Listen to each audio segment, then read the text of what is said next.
একটি বালক 1 টাকার কয়েন নিয়ে একটি দোকানে গিয়েছে আল্লাহকে কেনার জন্য। আল্লাহকে কেনার জন্য দোকানে গিয়ে দোকানদারকে বলছে, চাচা আপনার দোকানে কি আল্লাহকে পাওয়া যায়? আপনার দোকানে কি আল্লাহকে পাওয়া যাবে? বালকটির কথা শুনে দোকানদার রেগে গেলেন এবং তার 1 টাকা দেখে রেগে গিয়ে টাকাটা ছুঁড়ে ফেলে দিলেন।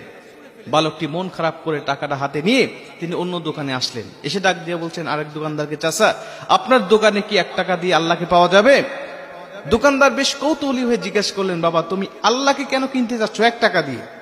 তিনি বলছেন, চাচা আমার মা হাসপাতালে বেডে শায়িত অবস্থায় আছে।